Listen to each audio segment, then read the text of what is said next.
my question, Wiles. Because, listen, I think Jayden, when Jayden is healthy, I think Jayden's going to be an excellent pro. My concern about Jayden is purely about, is he going to be healthy long-term in his frame?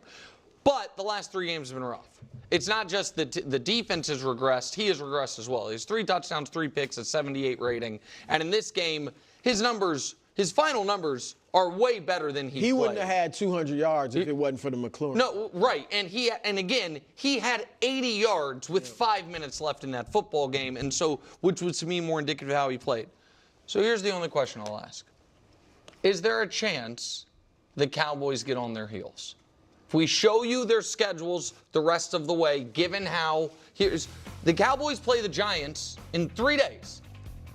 They then play the Bengals on a Monday after they played on a Thursday, and the Bengals will have played Pittsburgh.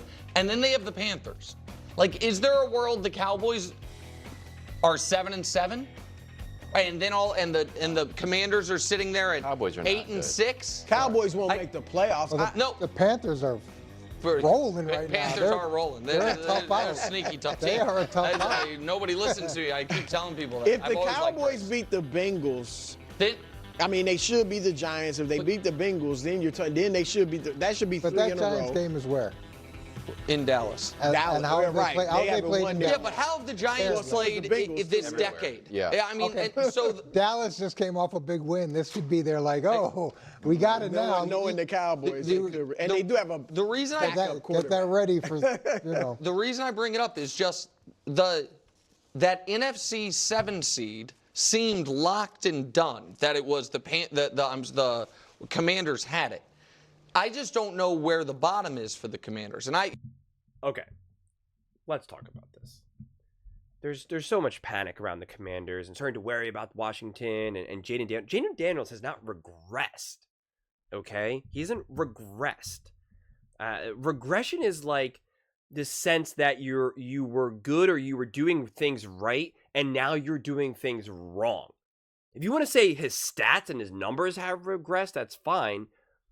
But in terms of his actual ability to play has not regressed. It's not like he's now missing reads, making bad throws, right? Like, that's regression.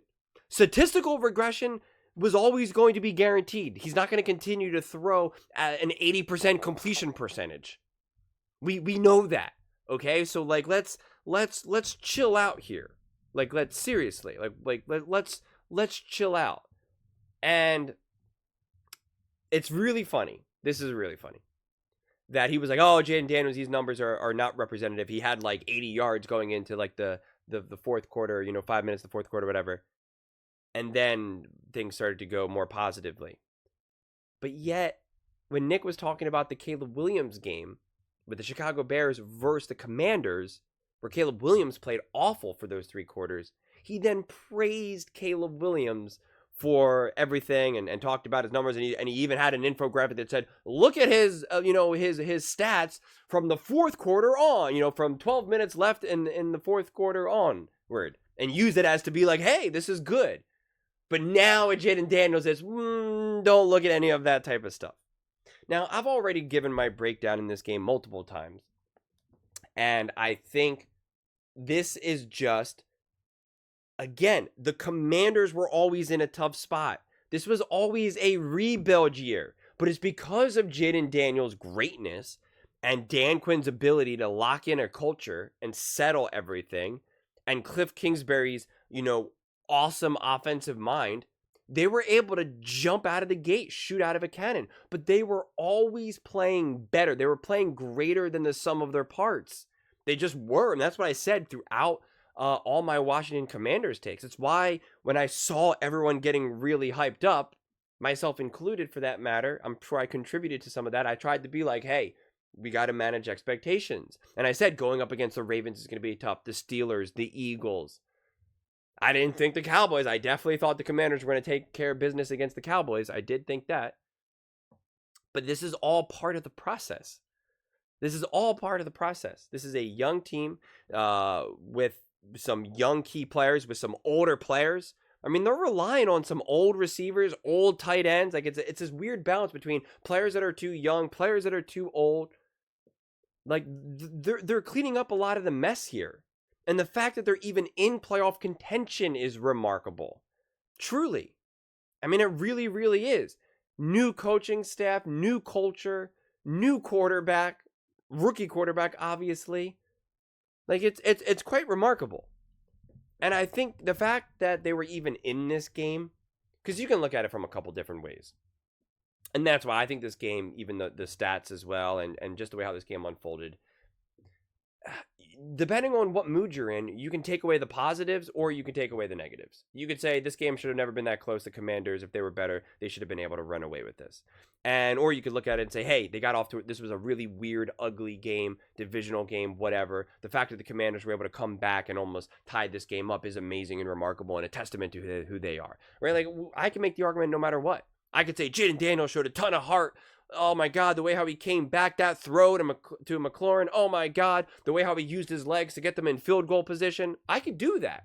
And I could also say, oh my God, I can't believe it. Jayden Daniels held onto the ball too long and this and that. Like, I mean, it all depends on which lens you want to look at it. And that's why for this game, it's just like, I don't even know how helpful or how much it honestly really matters.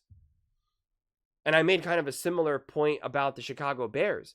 Because these two teams, these games, these players, these quarterbacks was always about just getting on the right track.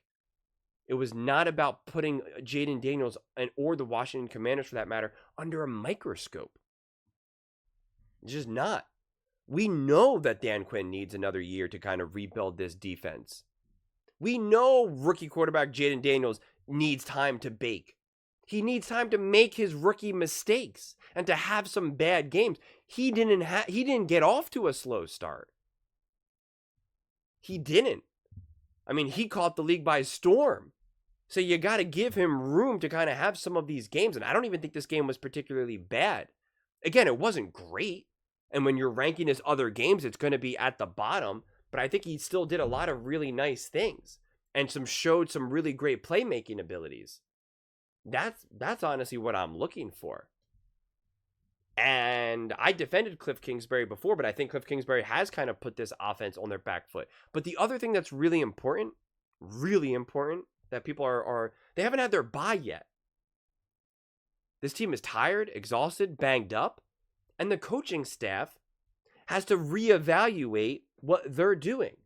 And that's what they do during the bye. They get to kind of look back and say, okay, let's take a look at this. Let's make adjustments. We've seen plenty of teams post-bye flip it around.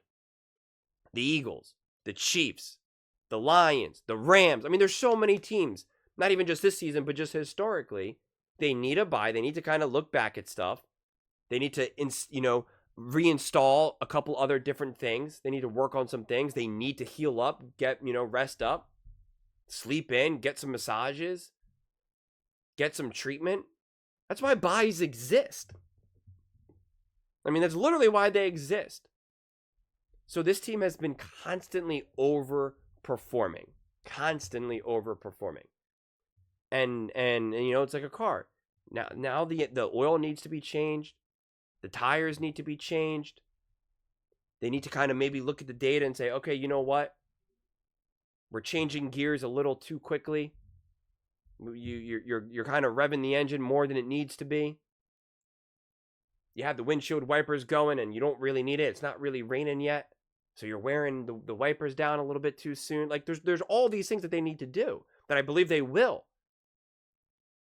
But this is what frustrates me about all of this. Nobody was talking about the Washington Commanders going into this season. The Washington Commanders started to win. People were still dragging their feet talking about them. Then, when you could not ignore them, they talked about them, but not very long. It was just kind of like, well, we have to talk about them. Then, now that things aren't perfect, now we have a whole segment of, let's talk about those Washington Commanders. And it's like, come on, man. Like, come on. And honestly, it was a very similar trajectory, although kind of opposite with the Philadelphia Eagles, where it was like bashing the Eagles. They win. Let's not really talk about them. They now kind of lose in a little bit more dramatic fashion. Oh my God, sound the alarm. They start winning. No one's talking about them. And now that they're winning big, it's like, well, now we have to talk about them. So and you're getting kind of those same flavors with the Commanders now, just in a different different way. So I still think there's a ton of positive with this team. This team was always overperforming, was always better than the sum of their parts, which again is a great thing.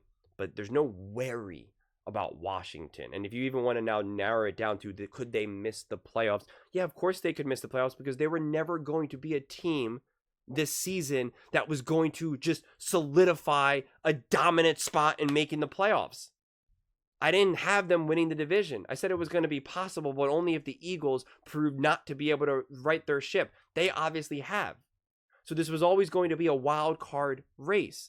And when you have teams like the Packers, the Lions, and the Vikings, that gauntlet, the big saving grace was the fact that the Bears have been kind of, unraveling, obviously, or unraveled earlier on in the season. But making the playoffs was always going to be a tight bind. It was always going to be within a game or so. Always. That was always the case. So there's no worry about it.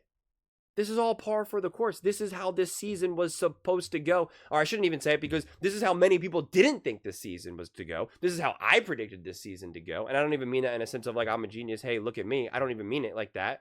I just mean like, this is what I thought was the appropriate evaluation of this team. So there is no worry. They're going to be contending. In fact, I actually thought, I think I said this in a video months and months ago, like in July or August, that it was going to be between Washington and the Cowboys, Washington and the Chicago Bears for fighting for that final playoff spot. Because I saw, and again, you had the Vikings, you had the Packers. I had the Packers being in there through the wild card. And then it was going to be between, again, the Vikings, the Bears, the Commanders. Now you have like the Seahawks, the Cardinals, because I thought the 49ers were going to be better. Like if anything, there's been some luck and unluck. You have the Vikings to the top. You have the 49ers injuries falling to the bottom. Wild cards always get dicey, man. It's always like one game, you're winning the division or at the top of the wild card race, you lose one game and it's like you're in that section where it just says like in the hunt. Like that's just the way that this all unfolds. So it just is what it is. You have to have realistic expectations, which I know is never fun. Realistic expectations are never fun. I get it. I do. But when you have unrealistic expectations, that's when you get these swings. That's when you get, I think, inaccurate conversations about the reality of the moment of a team. But those are just my thoughts. I'd absolutely love to hear yours. What do you guys all think about the Washington Commanders? Are you starting to worry about them? Has Jayden Daniels been exposed? Cliff Kingsbury should be fired. Dan Quinn should he be, thrown back to the Dallas Cowboys? Let me know in the comments below. I read every single comment. So whether you agree with me or disagree with me, either way, let's get in some discussions. Let's get in some fights. But ultimately, let's just have some fun. And please do consider subscribing. We are building an amazing community here, and I'd absolutely love to see you part of it. I want to build something that we all genuinely feel connected to. Something that we're really excited to be part of. I think we're on our way to doing it. And please don't forget to give this video a thumbs up, as it really does help with the visibility and the algorithm. Thank you so much. See you next time.